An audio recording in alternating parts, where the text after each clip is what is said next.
Nah, jadi kita mau belajar gimana caranya deploy. Di sini udah ada catatan deploy anti gagal. Seharusnya nggak gagal ya, semoga ya. Nah, caranya gimana? Ya udah kita siapin dulu repositorinya. Misalnya kalian mau bikin repositori apa? Aku namanya misalnya apa ya? Warung online gitu ya. Online. Ini. Terus biar sekalian aku tambahin git ignore aja ya. Aku ignore-nya sih not. Biar kita nggak usah touch manual. Oke.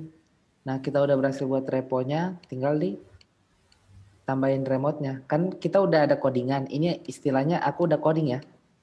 Udah ada aplikasinya.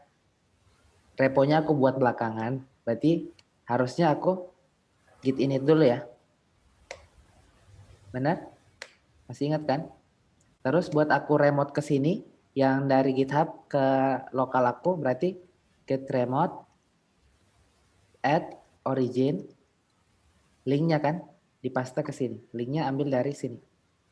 Kalau kalian masih pakai HTTPS ya udah copy yang HTTPS sama aja. Terus di enter. Kalau kita cek remote-nya maksudnya harusnya udah ketambah. Sampai sini aman ya. Ini baru setting GitHub-nya doang ya. Oke. Berarti kalau kalian udah nge-clone dari awal harusnya nggak ada proses yang tadi. Kalau aku kan kebalikannya, udah ada codingan dulu baru tambahin GitHub. Kalau kalian biasanya bikin GitHub-nya dulu baru coding kan? Iya, Kak. Jadi ini aman ya. Nah, sekarang gimana caranya kita bikin konekin ke Heroku? Pertama kalian install dulu, harus udah punya akun Heroku ya. Nanti kalian masuk ke Heroku aja. Nanti masuk ke heroku.com. Terus bikinlah akun. Itu mah kalian bisa bikin akun sendiri. Terus habis itu di sini ini aku udah pernah online, udah pernah deploy tadi. Nanti kita coba upload, kita coba deploy dengan nama lain aja. Nah, kalau kalian udah punya akun Heroku, kalian harus Heroku login dulu, Heroku login. Nah, tapi pasti kalau pertama kali kalian jalan ini, kalian nggak bisa. Kenapa? Karena ini menggunakan Heroku CLI. Jadi kalian install dulu Heroku CLI-nya. Cara installnya itu gimana ya? Cara installnya itu beda-beda setauku. Nih kalau Mac OS ikutin aja caranya. Nanti kalian cari aja di dokumentasi gimana caranya install Heroku CLI. Kalau Windows gimana caranya, Ubuntu ada caranya. Nah kalau kalian udah berhasil install Heroku CLI-nya, kalian bisa pakai perintah Heroku. Nah kita coba ya Heroku login. Kalau aku Heroku login, disuruh tekan apa aja aku enter, dia akan buka ke browser. Di sini dia suruh login, klik tombol login, udah deh. Kita berhasil login, close aja, close, oke. Nah, kemudian step selanjutnya habis kita login apa? Heroku create. Jadi kalian tinggal create aplikasi yang kalian mau. Heroku create. Namanya apa? Jadi terserah, ini aku mau kasih nama warung online 2 aja ya, karena udah ada warung online yang kemarin, aku mau coba upload lagi. Jadi warung online 2, gini ya. Nah kalau kamu Heroku create nama aplikasinya, dia akan bikin link ini.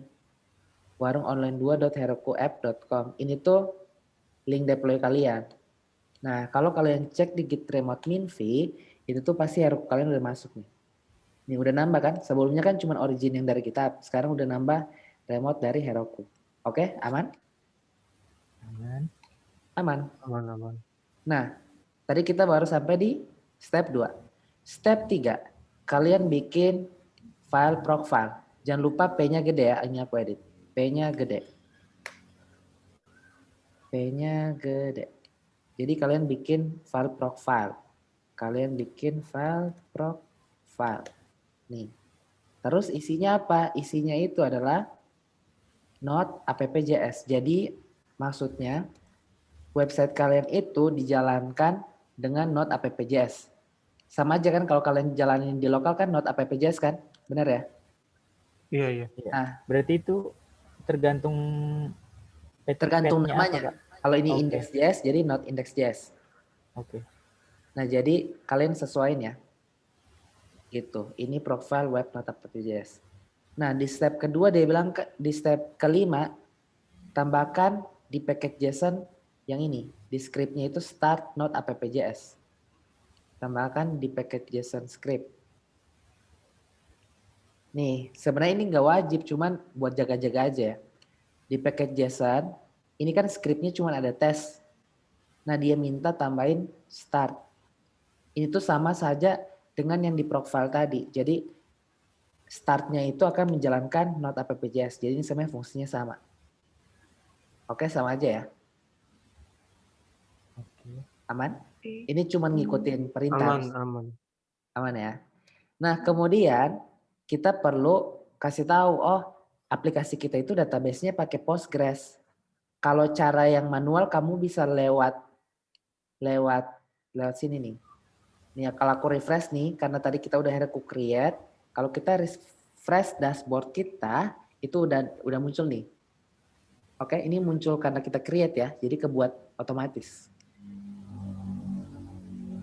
Nah, kalau kamu buka di resources, itu kamu bisa tambahin Postgres-nya manual. Saya kamu tambahin Postgres manual di sini. Cuman aku nggak pakai cara ini yang cara di website tutorial itu ya. Nah, tapi aku pakai cara yang keren aja ya. Sebenarnya nggak keren sih, cuman biar kayak programmer kita pakai cara lewat terminal aja semua ya. Heroku add-ons add Heroku PostgreSQL ya. Aku paste aja, Oke, di sini udah nambah Postgres-nya. Nih kalau kita mau cek, kita cek Heroku config. Nih harusnya kalau udah benar ada database URL ini. Database URL ini sama aja kayak config manual kalian kan, ada username.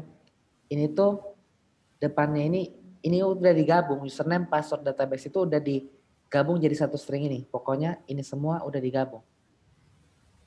Config untuk production-nya. Oke ya.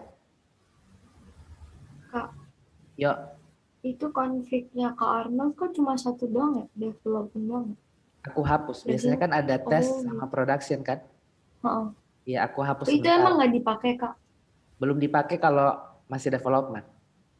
Oke, makasih Kak. Oke. Nah, di sini dia bilang, sekarang step 7 kalian tambahin aja production di config. Aku copy ya. Ini aku tambahin. Twing production. Variabelnya intinya setupnya ambil dari database URL yang ini. Itu dari Heroku-nya. Terus kita tinggal tambahin option yang dibutuhin. Ini kita nggak usah pelajarin lebih lanjut. Di fase 2 ada materi deploy ya. Jadi aku nggak usah bahas dalam ya. Nah intinya ikutin aja sesuai tutorial anti gagalin ya. Oke? Kita Kalau udah gagal sampai di line 7. sesat Kalau gagal berarti, ya Kak. udah berarti kalian apa saja. Berarti kurang pahala. Kurang Oke. beramal. Nah line 7-nya ini nih ya. Kalau gagal ya udah cari errornya apa, di solve aja. Ini 7, kenapa jadi 12 13 ini kita edit ya. Jadi 8 9 10 ternyata cuma 11 step guys. Nih, 8-nya itu kita simpan perubahannya ya. Kan kalian udah utak-atik tadi kan. Jadi harusnya git add git commit juga dong. Benar ya? Git add, terus habis itu git commit. Tadi aku lupa. Nih node modulsnya keikut ya. Karena kita belum ignore. Tadi kan kita di awal itu kan udah nge-remote origin. Aku belum pull sebenarnya. Kalau punya aku pull dulu ya. Git pull origin master. Kalau kalian kalau misalnya udah ada GitHub-nya dari awal, gak usah ngelakuin hal yang ini ya. Git pull origin, git pull, itu aja kali. Bentar, tak. Git pull origin master, benar. Master enforce. Bentar ya. Kok nggak bisa? Wait. Aku stop recording bentar, pause dulu lagi. Oke, udah aku jadi bikin ignore-nya manual aja ya. Aku bikin git ignore. Jangan lupa di git ignore node modules-nya, soalnya gede banget tuh. Oke, coba kita git status lagi. Wah, banyak. Node modules, node underscore modules. Git Di reset dulu kayaknya, Kak. git Di reset. reset dulu kayaknya. Bentar. Pause lagi. Oke, jadi tadi aku karena ada kesalahan di aku sendiri, pasti kalian tidak mengalami itu. Aku lupa nge-ignore node modules, jadi aku hapus manual git ignore-nya. Bukan, aku hapus manual node modules-nya, delete node modules, terus aku git add lagi. Ini kalau kita cek, git status harusnya node modules-nya udah nggak ada. Benar ya? Berarti jangan lupa ignore dari awal node modules-nya ya. Oke, ini kita kayak tadi git add, git commit, terserah nama pesannya apa, terus git push, Heroku master. Nih, git push Heroku master berarti kalian udah di line 10. Sebenarnya kalian juga perlu push ke GitHub-nya, cuman aku nggak push aja ya. Ya udahlah. Kalau kalian mau push aja bisa sih. Buat ngesamain GitHub sama Heroku kalian gitu. Nih, kalau kalian lihat di sini udah berhasil ya. Dia bilang sukses. Terus kalian cek dulu nih git logs min-mintel. Kurang S. Bukan git ya, Heroku. Lupa. Ini tuh buat apa? Heroku logs min-mintel ini buat ngecek ada error apa enggak. Jadi kita pastiin dulu, harusnya nggak ada error dulu gitu. Nih, ini udah benar ya. Server is listen on port 3000. Nah, ini kurang tepat sebenarnya. Karena Heroku itu kan ada portnya sendiri, jadi nggak boleh dia nge-listen ke 3000. Oke? Ini tuh ada di mana yang nge-listen ini? Di app.js ya. Berarti kalian jangan hardcore 3000 gini. Jadi harusnya ini nggak bahas lebih lanjut ya nanti di fase 2. Pokoknya kalian ambil dari proses.env.port. Jadi kalau misalnya ada dari Heroku, ambil punya Heroku. Kalau nggak ada, ambil punya kalian 3000. Oke, nangkap ya? Ya, itu Oke, Kak. portnya harus besar apa gimana, Wajib Kak? besar. .port huruf gede. Oke. Jadi huruf caps lock ya. Proses.env.port caps lock. Nah, ini berarti tambahin di app.js. Ini aku edit. Berarti sebelum git add git commit line 9 consport sama dengan proses env. Nah, ganti port di app.js. Ini ya. Ini kenapa jelek? Kurang enter kali. Kenapa dia jelek? Ya udahlah ya. Kenapa dia jelek? Ya udahlah. Oh, nah gini. Gini ya. Terus udah deh. Kalau kalian udah ganti, kalian git add, git commit karena tadi aku urutannya beda, ya udah berarti aku harus git add, git commit lagi ya. Karena kan ada perubahan, benar? Benar ya. Git commit lagi, aku git push Heroku master lagi. Kalian push lagi, jadi dia akan ubah yang terbaru pakai port. Nah, kalau kita nanti cek Heroku logs min-mintel, harusnya dia nggak nge-listen ke 3000. Oke. Wait. Dia loading. Nah, Heroku logs min-mintel. Heroku logs min-mintel buat cek ada error nggak. Sekarang kamu lihat server is listen on port udah nggak 3000 ya, dia udah pakai port si Heroku sendiri. Aman ya? Buat keluar dari terminal ini Ctrl C aja. Nah, untuk buka aplikasi kita adalah Heroku open. Nah, itu akan ngebuka browser kita secara otomatis. Di sini udah kebuka di warungonline2.herokuapp.com. Kalau kalian lihat di sini cannot get slash karena emang di app.js aku, di root aku nggak ada yang ke slash doang, adanya ke slash product. Berarti harusnya ke slash product. Karena itu emang routingan aku nggak ada ya.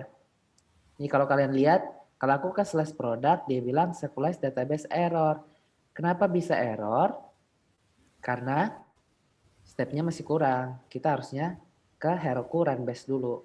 Kita jalanin Heroku run base, aku copy ya. Heroku run base ini akan membuka terminal Heroku. Habis itu kita install si Sequelize-nya. Sequelize CLI. Ya udah, aku enter aja ya. Ini 12 npm i Sequelize CLI. Terus 13 Sequelize db migrate.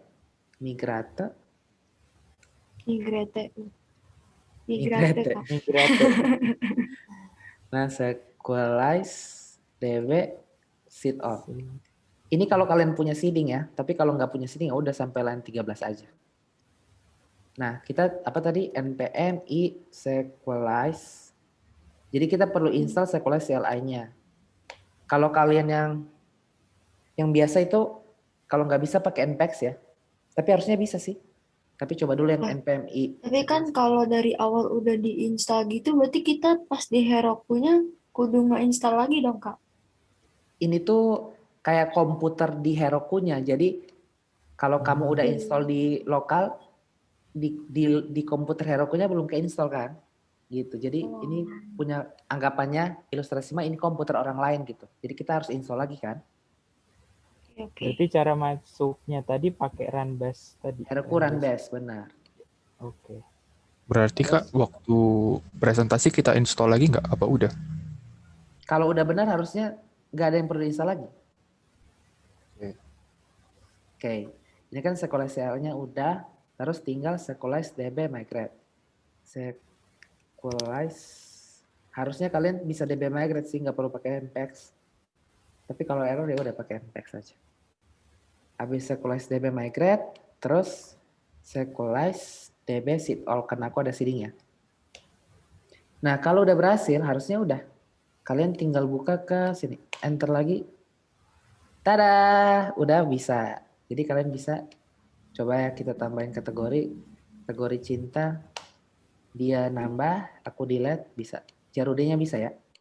Nah, gitu aja. Jadi untuk deploy-nya.